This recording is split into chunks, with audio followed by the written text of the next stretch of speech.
J'écoute aussi vos prières. Je crois qu'on a le droit d'écouter la prière des uns et des autres. J'apprécie la qualité des prières qui montent vers Dieu, parce que dans la prière de quelqu'un, on n'y trouve pas seulement des mots, ce qui vient de la tête, euh, on trouve surtout ce qui vient du cœur, les aspirations qui sont les nôtres, chez l'un, chez l'autre. Donc moi, j'apprécie vraiment cette qualité des prières qui montent vers Dieu. J'ai apprécié ce qu'a dit le frère Berton. Je préfère qu'il dise du bien de nous que du mal. Merci frère. J'espère que demain, s'il y avait d'autres commentaires, ça ira dans le bon sens. Euh, j'ai une parole à partager avec vous ce matin. Elle est venue sur mon cœur il y a une semaine et demie. Bon, j'ai déjà cogité pas mal de choses. Et puis, dans notre simple, réunion de prière à Nancy, en vidéo Zoom, il y a un frère de l'Église qui a ouvert la parole de Dieu et qui a choisi le texte que j'aimerais que nous puissions lire ensemble, parce que ce texte-là, il était déjà dans mon cœur, et c'est comme si Dieu m'avait conforté à le lire en introduction avec vous. C'est dans Ézéchiel chapitre 22, et j'aimerais qu'on puisse lire à partir du verset 26. Ézéchiel 22, 26, c'est un texte là aussi très connu. Voilà, on commence à lire. Ces sacrificateurs violent ma loi et profanent mes sanctuaires. Ils ne distinguent pas ce qui est saint de ce qui est profane. Ils ne font pas connaître la différence entre ce qui est impur et ce qui est pur. Ils détournent les yeux de mes sabbats et je suis profané au milieu d'eux. Ces chefs sont dans son sein comme des loups qui déchirent leur proie. Ils répandent le sang, perdent les âmes pour assouvir leur cupidité. Et ces prophètes ont pour eux des enduits de plâtre, de vaines visions, des oracles menteurs. Ils disent, ainsi parle le Seigneur l'Éternel, et l'Éternel ne leur a point parlé. Le peuple du pays se livre à la violence, commet des rapines, opprime le malheureux, l'indigent, foule l'étranger contre toute justice. Et le Seigneur dit, je cherche parmi eux un homme qui élève un mur, qui se tienne à la brèche devant moi en faveur du pays, afin que je ne le détruise pas, mais je n'en trouve point. Amen. Je voudrais qu'on vienne un petit peu aussi en arrière, Ézéchiel 14. J'ai relu ce texte plusieurs fois, un texte quand même étonnant. Ézéchiel 14, on peut lire au verset 12. En même temps, c'est un texte qui parle de la sévérité de Dieu, mais qui ne nous laisse pas néanmoins sans espérance. C'est quand même ce qui est formidable avec Dieu, c'est que quand il peut être sévère, quelquefois avec des mots de jugement et un jugement même, le Seigneur crée quand même des portes de sortie ou de secours. Il ne nous laisse pas complètement à vide, mais il nous aide à réfléchir pour revenir de nos voies s'il fallait et faire sa volonté. Comme le frère nous l'a dit hier soir, Jean-Marc, revenir à l'obéissance de Christ. Au verset 12, il est écrit, la parole de l'Éternel me fut adressée en ces mots, Fils de l'homme, si un pays péchait contre moi en se livrant à l'infidélité, si j'étendais ma main sur lui, si je brisais pour lui le bâton du pain, si je lui envoyais la famine, si j'en exterminais les hommes et les bêtes, et qu'il n'y ait au milieu de lui ces trois hommes, Noé, Daniel, Job, Ils sauveraient leur âme par leur justice, dit le Seigneur l'Éternel. Si je faisais parcourir le pays par des bêtes féroces qui le dépeupleraient, s'il devenait un désert où personne ne passerait à cause de ces bêtes, et qu'il y ait au milieu de lui ces trois hommes, je suis vivant, dit le Seigneur l'Éternel. Il ne sauverait ni fils ni fille, eux seuls seraient sauvés, et le pays deviendrait un désert. On lit au verset 19 aussi, j'envoyais la peste dans ce pays, si je répandais contre lui ma fureur par la mortalité, pour exterminer les hommes et les bêtes. Et on lit au verset 22 pour terminer, il y aura néanmoins un reste qui échappera, qui en sortira des fils et des filles. Voici, ils arriveront auprès de vous, vous verrez leur conduite et leur action, et vous vous consolerez du malheur que je fais venir sur Jérusalem, de tout ce que je fais venir sur elle. Ils vous consoleront quand vous verrez leur conduite et leurs actions, et vous reconnaîtrez que ce n'est pas sans raison que je fais tout ce que je lui fais, dit le Seigneur l'Éternel. Amen. Voilà, il y a de ces textes dans la parole de Dieu auxquels on ne souhaiterait pas dire Amen. Il n'y a que le Seigneur qui puisse dire de tels mots, de tels mots. Mais voilà que contre toute désespérance, là où nous allons capituler, où il n'y a pas d'espoir, on ne voit pas d'issue. Le tunnel il est profond, il est tellement sombre, les ténèbres sont tellement épaisses. Eh bien, on ne va pas s'en sortir, on ne va pas y arriver. Un petit peu comme l'exemple que j'ai cité hier matin. Moïse, qu'est-ce que tu as dans tes mains? Et il faut bien le reconnaître, frères et sœurs, en tant que pasteur ou en tant que leader dans un endroit là où Dieu nous a placés, on se trouve quelquefois confronté à des situations, à ce qui arrive à nos frères et sœurs, et on est complètement désarmé, on ne sait plus quoi faire, on ne sait plus quoi dire. Et puis le Seigneur prend le relais, il fait jaillir la lumière, la nuit fait place à la lumière, les ténèbres font place à la grâce, et le Seigneur crée des bénédictions extraordinaires. Ne l'a-t-il pas fait maintes et maintes fois dans nos vies? Est-ce que je peux ce matin, très simplement, vu les temps que nous vivons, quand l'apôtre Paul écrit sa deuxième à Timothée, quand on lit au chapitre 3, verset 1er, là encore, il n'y a pas d'ambiguïté sur l'état des hommes à la fin. Sommes-nous arrivés à la fin? Je pense qu'assez régulièrement, nous parlons de ces temps de la fin sans avoir vraiment tous les éléments, mais nous sentons bien que nous arrivons au bout du bout. On a plus l'impression que le monde est mûr pour un jugement divin que pour des bénédictions. Et pourtant, au sein de ce monde-là, se trouve encore l'Église, pétrie du Saint-Esprit et de la parole de Dieu, qui est toujours cette ville placée sur la montagne pour rendre témoignage et apporter la lumière. Il y a encore aujourd'hui l'Église qui ne veut pas mettre le boisseau, mais qui veut éclairer et rester encore un temps, autant que le Seigneur le permettra et usera de patience, eh bien, être le sel de la terre, avoir du goût, faire envie, pour qu'un grand nombre soit sauvé et appartienne au Seigneur. Néanmoins, le constat divin est terrible, il est vrai, il est authentique, il est réel, on ne peut pas le gommer, on ne peut même pas l'adoucir.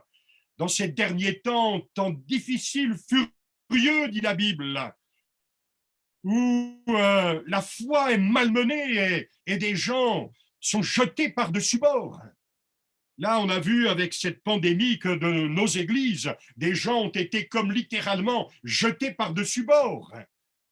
Et on a l'impression qu'il n'y avait pas de racines, qu'il n'y avait pas d'assises. Et en voilà d'autres qui peut-être faisaient moins de bruit que certains. On les voit malgré l'épreuve qui est arrivée et les choses qui les ont malmenés sont là paisibles, tranquilles, assurés dans le Seigneur, fondés sur sa parole, attachés à Christ de tout leur cœur. J'aimerais nous dire ce matin à chacun d'entre nous, souviens-toi de ton appel. Souviens-toi comment Dieu t'a appelé. Souviens-toi des circonstances de ton appel. Dans ces temps qui malmènent tout, c'est pas simple de conduire les églises. Néanmoins, souviens-toi de ton appel.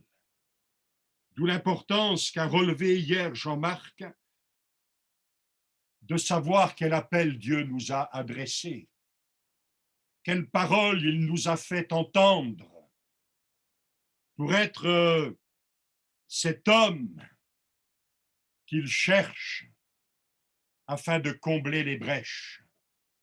Évidemment que le Seigneur ne pouvait pas trouver sur la terre un homme qui puisse renverser le courant néfaste qui était en son temps. Il n'a pas trouvé personne. Et même s'il y avait eu des Daniel, s'il y avait eu des Noé, s'il y avait eu le plus excellent des prédicateurs et des prophètes, le Seigneur dit, eux auraient sauvé leur vie. Mais le drame pour tout le reste. Et quand même, cette parole d'espérance, encore des fils et des filles, parce qu'on pourrait vite devenir dépressif, être plongé au sein d'un monde qui ne tourne plus rond depuis tellement longtemps, qui s'en va vers sa perte, qui s'effrite de tous les côtés. Et que le Seigneur dise, mais même pour ton fils, ta fille, il n'y a pas d'espérance. Pourquoi rester là? Mais le Seigneur dit, ne t'inquiète pas, persévère, continue, invoque-moi, je vais faire une œuvre. Je suis encore celui pour qui rien n'est étonnant de sa part. Que Dieu soit béni. Si là, il n'a pas trouvé l'homme, quelqu'un l'a souligné hier, dans le ciel, il s'est trouvé un homme qui s'est habillé de l'incarnation et qui a dit au Père, me voici, ô Dieu, pour faire ta volonté, et qui est venu sur la terre des hommes, qui a marché au milieu des ténèbres, qui s'est dépouillé de son égalité avec Dieu afin d'aller mourir de la mort infâme de la croix. C'est pourquoi, dit la Bible, Dieu lui a donné le nom qui est au-dessus de tout nom. Alléluia! Quel nom merveilleux que celui de Jésus. Et dans ce nom merveilleux, que de belles bénédictions, que de magnifiques miracles, que de changements de vie, que de guérisons opérées, que de larmes séchées, que de cœurs consolés, que de familles reconstruites, que d'hommes, de femmes qui étaient à terre, livrés aux passions du diable, se sont relevés, triomphant lui, s'attachant au Seigneur pour le suivre et pour le servir. Oui, la nuit vient où plus personne ne peut travailler. Et puisqu'il reste encore quelques lueurs, comme nous l'invite Paul dans l'Épître aux Romains, alors nous voulons faire du bien en son nom et continuer honnêtement de tout notre cœur à faire son œuvre. Mon frère, ma sœur, rappelle-toi de l'appel que Dieu t'a adressé. Un jour, une femme, dans sa maison, un matin, a voulu réveiller son fils pour qu'il aille à l'école. Et elle a dû insister, elle a même dû crier. « Lève-toi, Jim, lève-toi, lève-toi.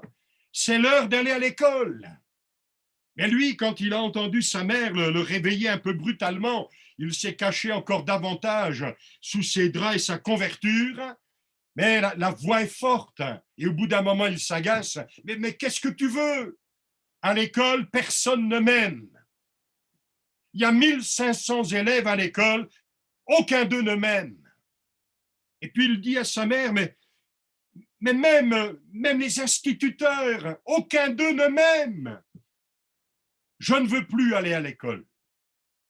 Peut-être vous l'avez dit vous aussi en son temps. Vous ne le répéterez pas, mes enfants, mais quand moi j'étais au lycée, comme je trouvais qu'il n'y avait pas assez de vacances, des fois je m'octroyais une semaine ou deux.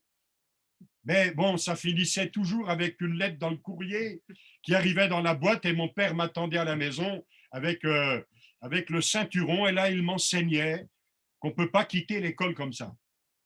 Mais là, Jim, il ne veut pas, il a des bonnes raisons. Et puis quand même, il dit à sa mère, dis-moi pourquoi tu veux que j'aille à l'école. Elle dit, je vais te donner 2 raisons. La première, c'est que tu as 42 ans.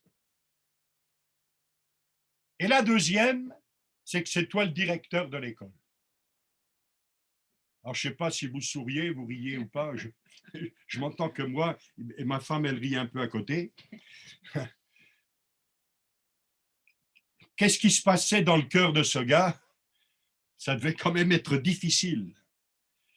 Mais n'avançons-nous pas quelquefois en marche arrière pour aller nous rendre au pupitre ou peut-être derrière notre ordinateur en vidéo Zoom? N'avons-nous pas à l'occasion affiché de faux sourires? N'avons-nous pas quelquefois été forcés de chanter des cantiques ou de conduire nos frères et sœurs dans le chant, peut-être jouer d'un instrument?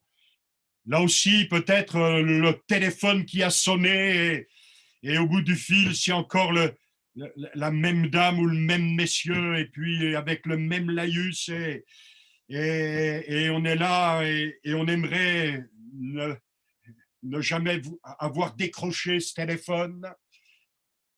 N'y a-t-il pas des gens qui nous ont demandé des rendez-vous et quand on les connaît, on aimerait que le pasteur d'à côté vienne à notre place?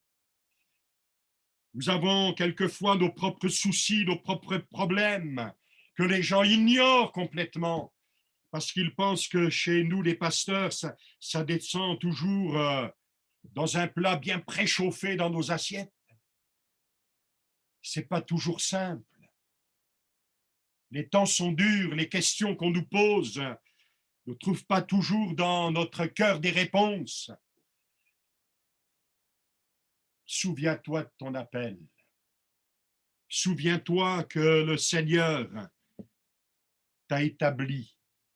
J'ai noté cette parole que nous trouvons, qu'on connaît dans le livre d'Esther.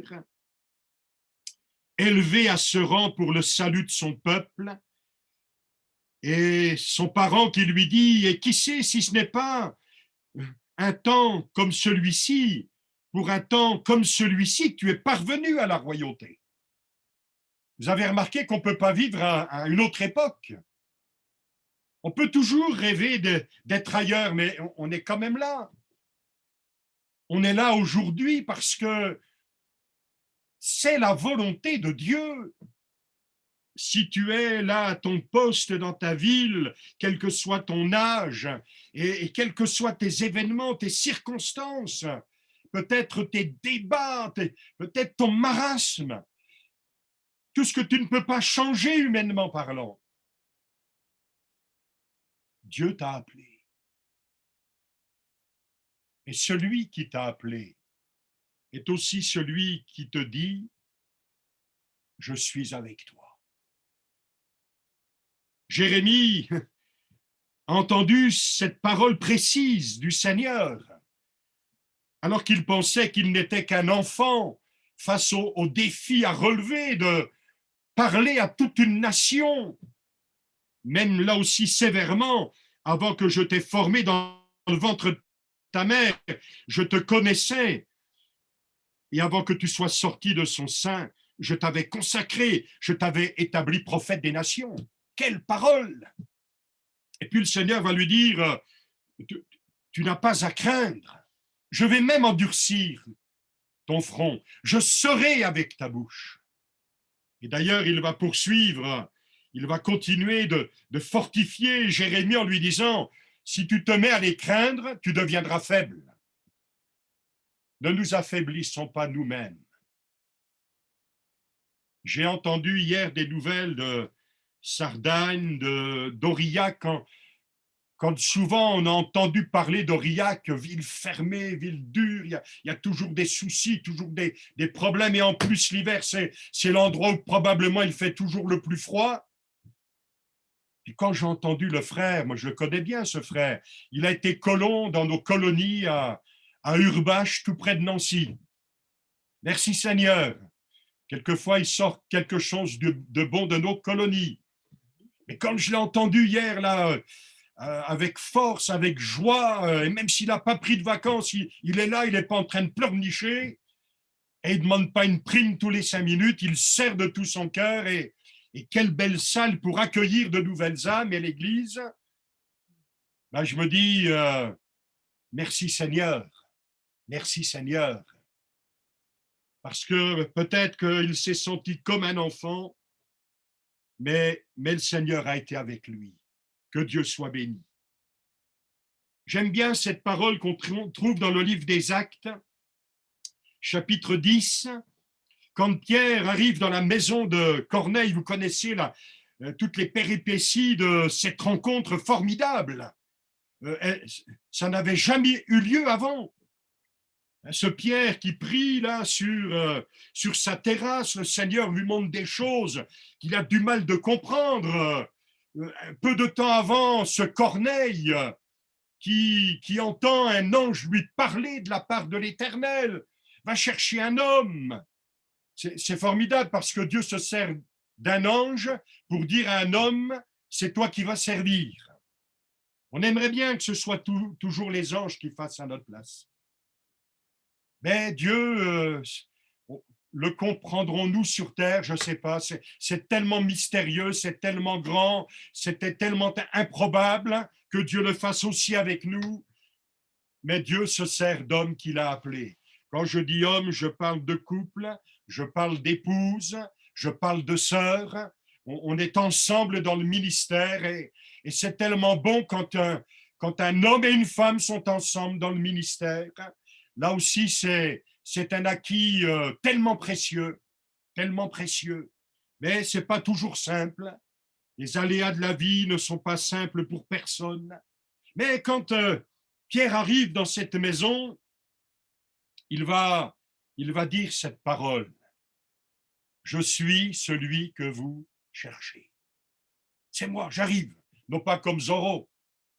Il dit, voilà, Dieu m'a mandaté.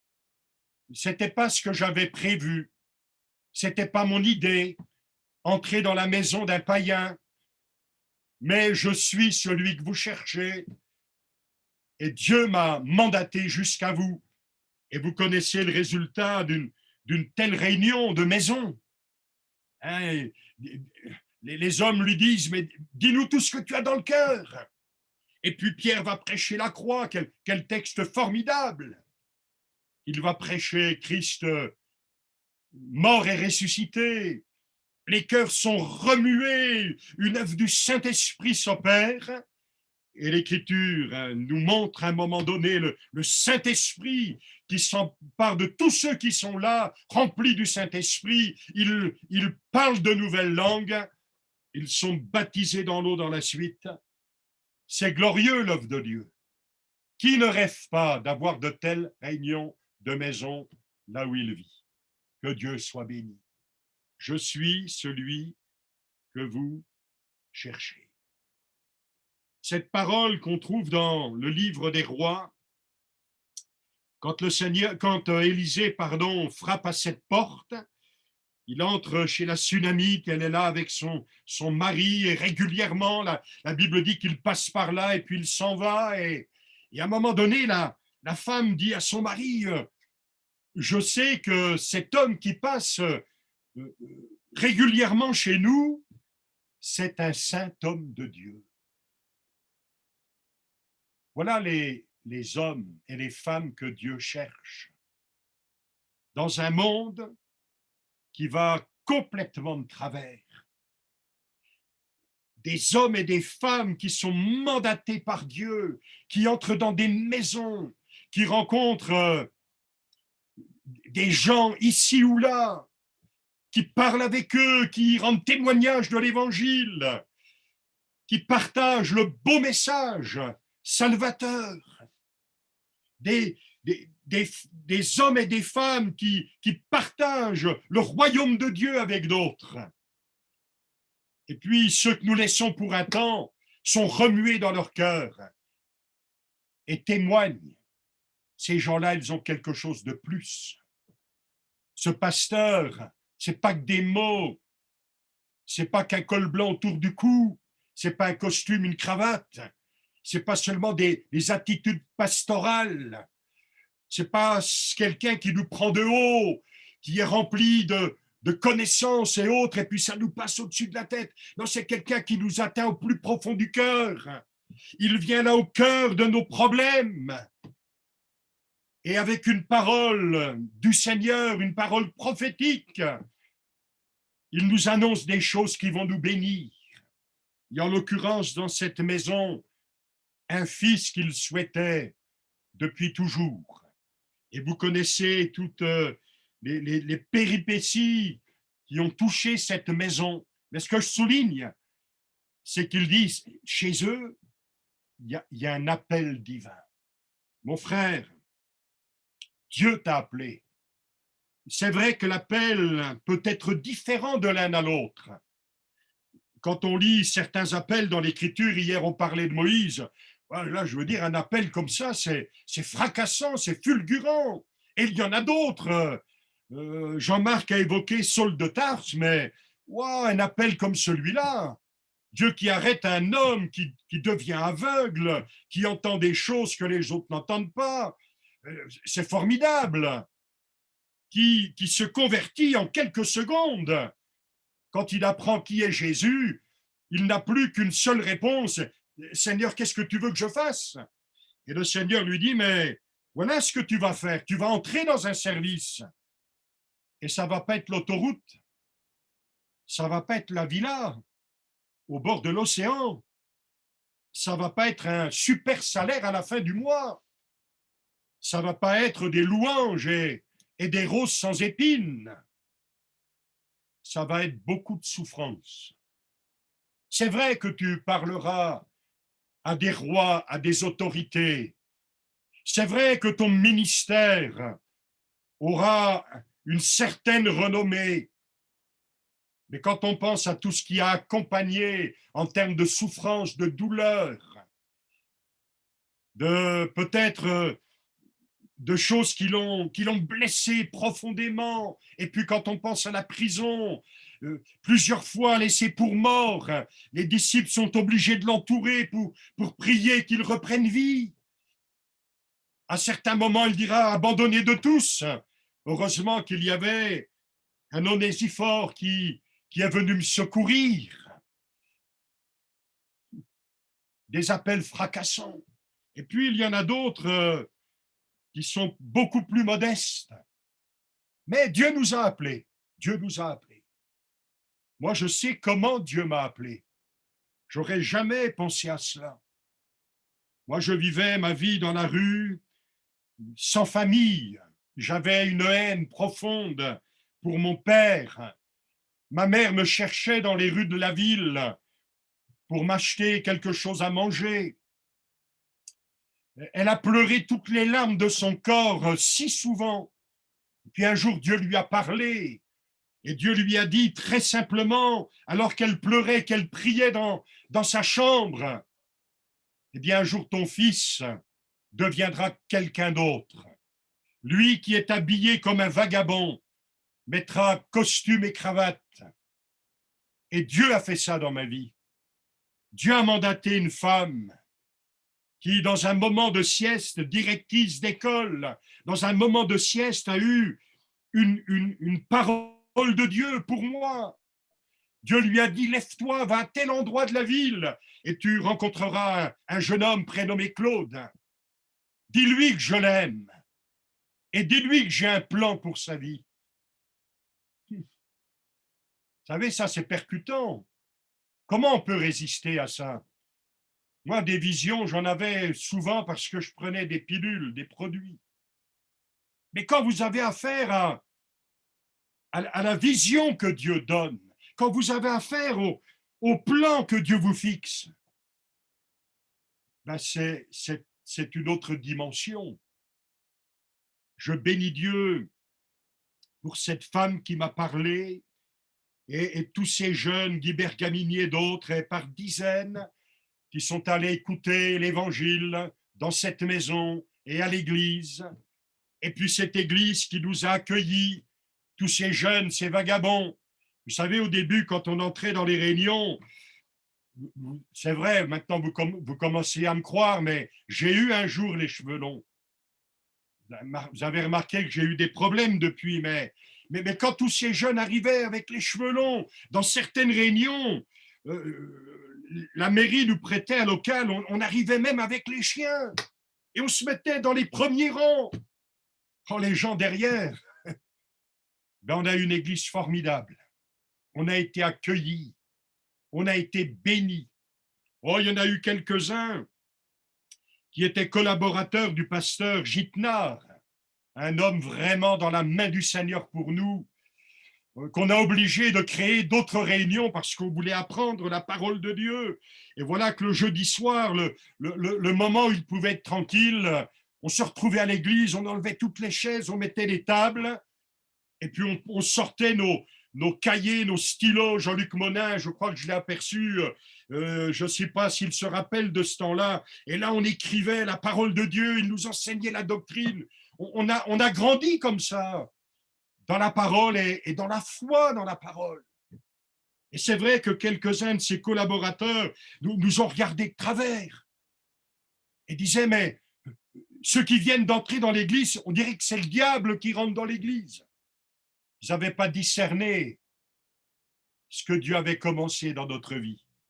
Alors ils ont même posé un ultimatum au pasteur, il faut dire aux jeunes de partir. Si vous ne voulez pas le faire, nous on s'en va. Alors ils sont partis, c'est triste, mais ils ont fini assez misérablement. Et je ne vais pas en dire plus. Mais le Seigneur, dans sa grâce, nous a fait grandir en lui. Et il a mis son dépôt en nous. Et l'appel qu'il nous a adressé s'est révélé avec le temps et par sa grâce. Aujourd'hui, on est là par la bonté de Dieu et on a toujours le désir d'être utile dans les mains du Seigneur. Je voudrais partager encore certaines choses rapidement. Quelques personnages. Tout d'abord, le personnage central qui nous regarde évidemment, c'est le Seigneur, c'est lui notre modèle, c'est lui que nous regardons d'abord. C'est vrai qu'on peut s'apprécier les uns les autres et on a des modèles, on a des références autour de nous. Il y a des gens qui sont avec nous comme des repères, des points de repère, qu'on aime écouter, qu'on aime entendre, parce que les paroles qu'ils nous communiquent, les mots des fois qu'ils nous disent, ça tombe à point dans notre cœur et ça nous fait du bien. Plusieurs fois, dans les réunions du département EP, alors que notre frère Vivier pouvait encore venir, et pratiquement à chaque fois qu'il venait, c'est lui qui ouvrait la parole de Dieu. Mais je vous assure, combien de paroles sorties de son cœur, de sa bouche, sont entrées en moi, et je m'en souviens, et ça me fait du bien. Ça me fait du bien. Vous savez que le frère, je crois qu'il va sur 101 ans dans quelques semaines. Peut-être que vous pourrez, au nom des assemblées de France, lui écrire quelque chose, c'est une idée comme ça. Peut-être vous y avez pensé, vous pensez un autre, mais rendez-vous compte, on a un centenaire parmi les pasteurs ADD de France. Quelle qualité chez cet homme et d'autres, et d'autres. Mais notre modèle, celui qui est le commencement et la fin, celui qui est l'alpha, l'oméga, le premier, le dernier, celui en qui nous sommes enfermés complètement, celui dont nous dépendons pour le ministère, c'est lui qui donne les ministères à l'Église. Et ce que nous devons apporter à l'Église doit procéder de lui d'en haut. Il faut absolument qu'il mette dans notre cœur ce qu'il veut pour son peuple. Et le Seigneur qui sait donner le secours opportun à ceux qui s'approchent du trône de la grâce, saura le faire encore avec chacun d'entre nous.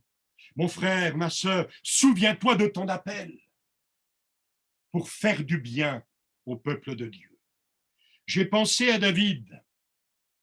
C'est très commun comme exemple, le bien-aimé de l'Éternel, celui dont la parole de Dieu rend témoignage avec certaines précisions dans le livre des Actes. C'est écrit « J'ai trouvé un homme, j'ai trouvé David ». C'est écrit « Dieu a trouvé un homme, David, un homme selon son cœur ».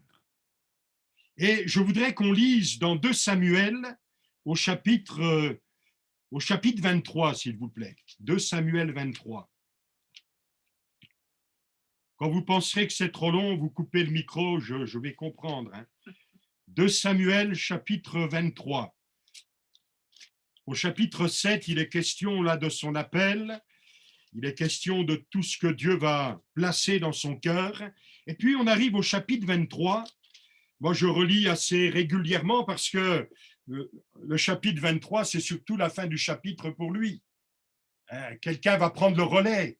Et en particulier Salomon. Voici les dernières paroles de David. Vous avez sûrement, comme moi, déjà pensé quelles seraient mes dernières paroles, ma dernière prédication, mon dernier conseil, mon dernier cantique. Dans le jardin de Gethsémane, ils ont chanté les derniers cantiques avec le Seigneur. Les dernières paroles de David, fils d'Isaïe, ça c'est son origine. Et puis on arrive à l'endroit spirituel. Parole de l'homme haut placé, de loin du Dieu de Jacob, du chant agréable d'Israël. Si l'esprit de l'Éternel parle par moi, et sa parole est sur ma langue, le Dieu d'Israël a parlé, le rocher d'Israël m'a dit, celui qui règne parmi les hommes avec justice, celui qui règne dans la crainte de Dieu, etc., etc. C'est écrit plus loin, verset 5, ne fera-t-il pas germer tout mon salut et tous mes désirs? Ça vous dit pas, frères et sœurs, puisque Dieu nous a appelés, qu'au bout du service, et qui va en fixer les jours? Qui va en fixer le temps? Combien de temps nous reste-t-il? Combien de jours? Combien de semaines?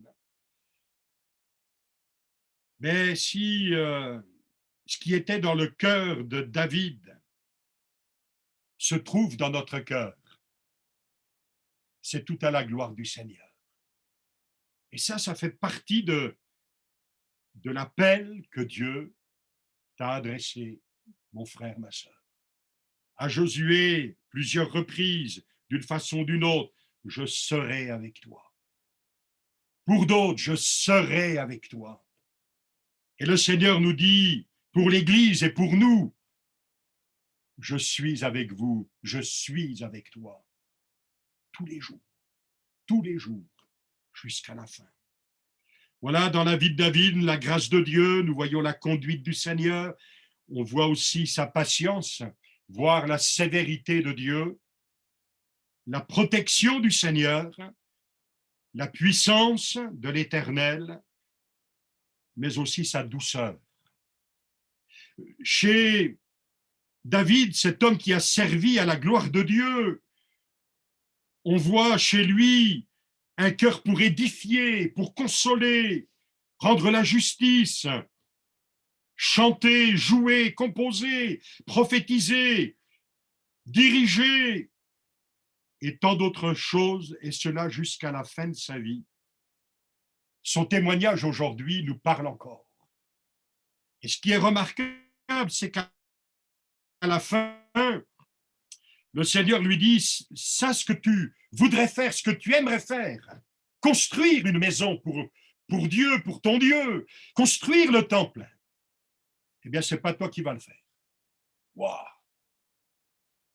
C'est un autre qui va le faire. Toi, tu vas rassembler, tu vas encourager, tu vas faire les choses dans ce sens-là, mais ce n'est pas toi qui la bâtira. Et ce n'est pas lui qui l'a bâti.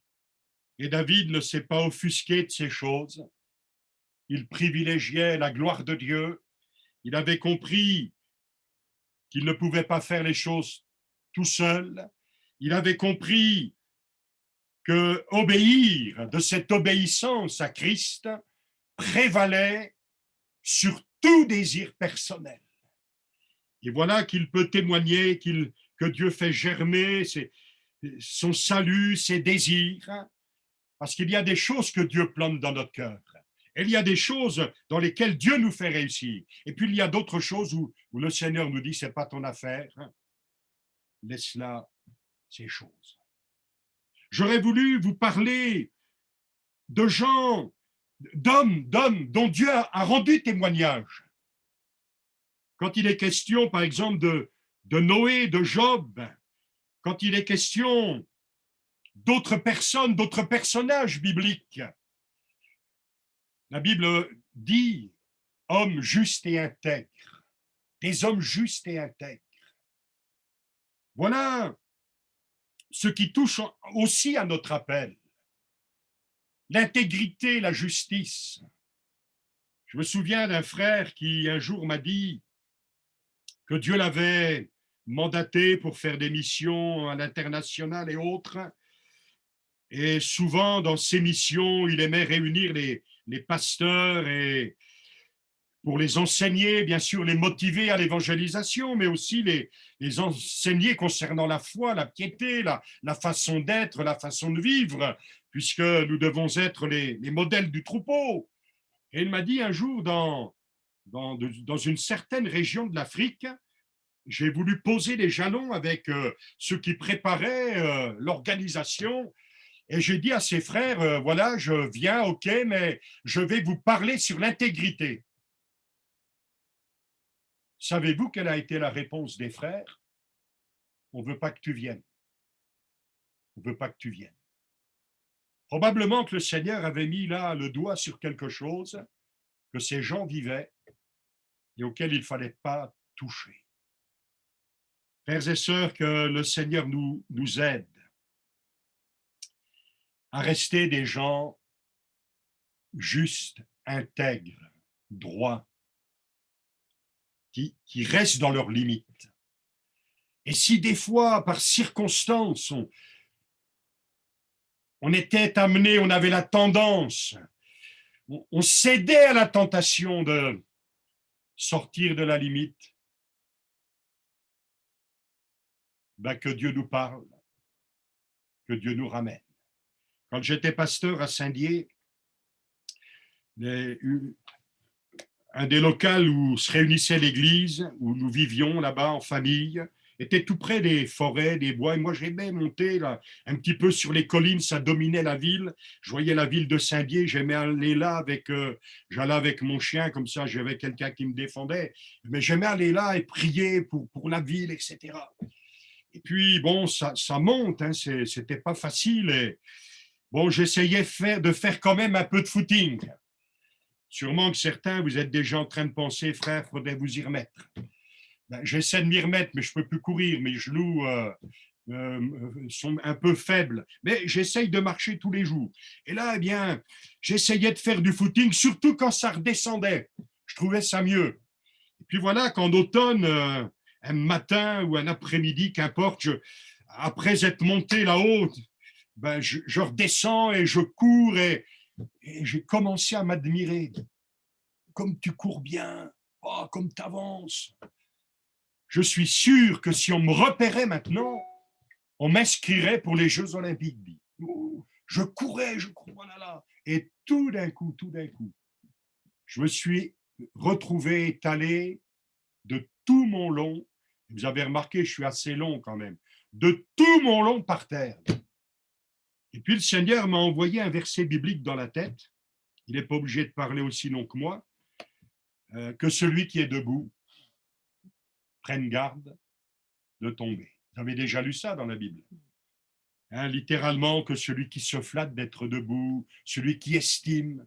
Il n'y a pas de gens comme ça avec nous, heureusement. Celui qui croit, qui pense, être debout. Moi, ça m'arrivera jamais.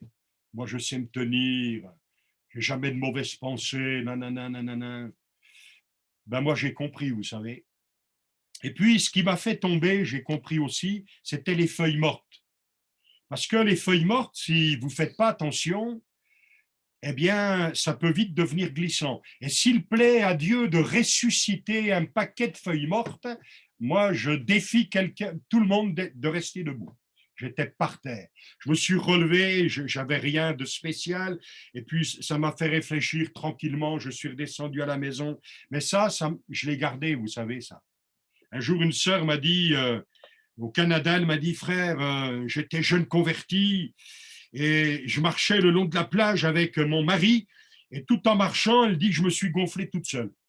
Jeune converti, oh, comme tu es bien dans le Seigneur, comme tu avances bien, comme tu fais des progrès. Et puis regarde toutes les bénédictions que le Seigneur t'accorde, t'envoie. J'ai l'impression d'être privilégié. Et puis à elle aussi, le Seigneur lui a donné une parole, un missile là, qui est arrivé dans sa tête, un seul mot, poussière. Et elle me dit, là aussi, frère, j'ai compris tout de suite. Compris tout de suite. Nous, on lui aurait dit, t'es une orgueilleuse, tu t'y crois, et puis on n'aurait pas réussi. Le Seigneur, il a fait avec un mot ce qu'on n'aurait pas fait, nous, avec 2 ans. Et des fois, il y a des gens qu'on aimerait calmer dans nos églises, avec nos mots, nos paroles, nos messages, nos entretiens. C'est mieux que le Seigneur les calme, lui, en quelques minutes. C'est tellement bien fait, tellement mieux fait, et ça donne des hommes et des femmes tellement de qualité à la suite de son intervention. Que le Seigneur nous accorde la grâce de rester dans nos limites. J'ai pensé à un homme comme Isaac, n'ayez pas peur, quelques courtes pensées. Vous savez, Isaac, moi je l'appelle un homme charnière entre 2 époques, celle d'Abraham, où là on a des choses tout à fait remarquables, cet homme qui devient le père des croyants. Toutes les nations de la terre seront bénies en Abraham. Cet homme aux expériences extraordinaires, Isaac ne peut que s'en souvenir, puisqu'un jour il a vu un couteau être planté près de son cœur. Et si Dieu n'avait arrêté son père Abraham, eh bien, il serait entré dans l'éternité bien avant son temps. Donc Isaac a vu des choses dans la vie familiale, dans la vie de son père. Il a entendu, il a remarqué comment Dieu parlait avec Abraham. Et puis lui, eh bien, son temps est arrivé et la Bible dit les troupeaux ont grandi, une certaine prospérité. Mais Isaac, c'est pas un Abraham. Et puis après lui viendra quelqu'un qui sera appelé Israël et dont l'expérience marquera aussi profondément des générations et des générations. Et le Dieu que nous servons, c'est aussi le Dieu d'Abraham, d'Isaac et de Jacob. Moi, j'appelle cet homme un homme charnière. On a l'impression qu'il n'a pas la même autorité, il n'a pas la même importance, mais vous savez que la charnière, ça fait tourner la porte. C'est très important, une charnière. Et puis, Isaac a ces qualités formidables, c'est qu'il a débouché les puits des pères, que les poussières avaient obstrué. Nous savons tous que dans cette contrée, dans le désert et autres, c'est complètement indispensable d'avoir des puits d'eau, d'en trouver. Et sur la route, eh bien, de trouver l'eau qui désaltère, C'est indispensable. Alors Isaac n'était pas sans problème, il avait des ennemis, mais la Bible dit que Dieu faisait les choses de telle manière que même ses ennemis reconnaissaient cette parole que j'ai citée tout à l'heure, Dieu est avec toi. Alors peut-être tu n'es pas un Abraham, tu n'es pas un grand prophète, ton église, elle peut sembler minuscule par rapport à une autre. Peut-être tu te dis, mais moi, je ne sais pas si je vais m'en sortir, je suis dans un trou, je suis quelque part, je n'ai pas de reflet, personne ne m'appelle, je prêcherai jamais à quelqu'un, etc., etc. Il faut arrêter tout ça. Dieu t'a appelé. Et là où tu es, ce n'est pas un trou. L'église dans laquelle tu sers, ce n'est pas une petite église, ce n'est pas un petit troupeau.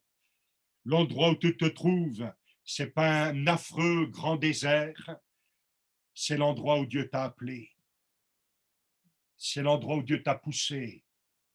C'est l'endroit où Dieu est avec toi.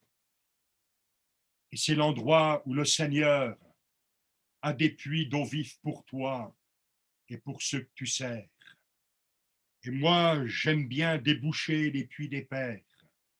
J'aime bien entendre et voir comment Dieu a fait parler avec ceux qui nous ont précédés, parce que nous sommes dans leur héritage. Nous sommes dans ce qu'ils nous ont transmis.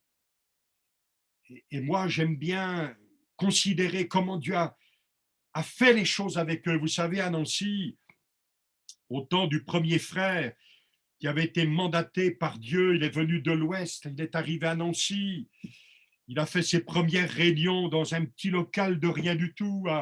Le midi, il allait manger sur un banc public son casse-croûte avec l'épouse. Alors, je ne dis pas qu'il faut connaître à nouveau ce temps-là, évidemment, vous comprenez. Mais en tout cas, quand il priait pour les malades, ben, ils étaient guéris. Les aveugles qui avaient recouvert la vue, maintenant distribuaient les traités d'invitation dans les rues, invitant les gens qui passaient à entrer écouter le message de la grâce. Des paralytiques marchaient. Et puis, ce frère, qui était aussi un prédicateur quand même de qualité, a su parler, prêcher, enseigner, encourager, établir un bon dépôt dans le cœur de chrétiens qui sont encore là pour quelques-uns. Plusieurs sont entrés dans la gloire, mais sont entrés dans le Christ. Et à Nancy, on a le privilège d'avoir ce fondement-là avec des chrétiens qui sont solides dans le Seigneur. Oh, ce frère n'a pas tout réussi. Quelquefois, des choses ont été dites ou faites, c'était pas forcément toujours glorieux, mais ce sont les choses que nous connaissons, qui peuvent nous habiter, et qui fait que bien, nous restons collés au Seigneur, parce que s'il s'écartait un peu de nous, qu'adviendrait-il de nos personnes? Que Dieu nous fasse grâce. Des puits sont-ils bouchés, débouchés? Quelques poussières ont-elles obstrué? Est-ce que l'eau coule? Est-ce que peut-être le découragement? Que sais-je? Tu peux donner un nom à la poussière qui peut remplir ton puits, et tu peux, ce matin, en son nom, les déboucher. Le Seigneur veut te renouveler, te faire du bien. Je termine. Vous avez lu ce texte plusieurs fois dans l'Ecclésiaste, ça m'étonne un peu. Un homme pauvre et sage, mais qui sauva la ville, en face d'une grande armée. C'était improbable. Je crois qu'une version dit un homme pauvre et sage qui aurait pu sauver la ville. Et à la fois, il y a ces deux aspects dans notre ministère. Pour les gens à qui nous parlons, l'évangile que nous partageons, eh bien, au travers de notre pauvreté, mais de la sagesse qui vient de la prédication de la croix, folie pour ceux qui périssent, mais puissance pour ceux qui sont sauvés, eh bien, il y a ces deux aspects. On annonce l'évangile et certains viennent à la lumière et sont délivrés de l'ennemi, nos âmes. Et celui qui voulait les faire périr est confus, désarçonné. Et puis d'autres, malheureusement, ça fait partie aussi du ministère. On ne convertit personne. Et bien d'autres dédaignent, rient, se moquent, refusent. On espère pour un temps.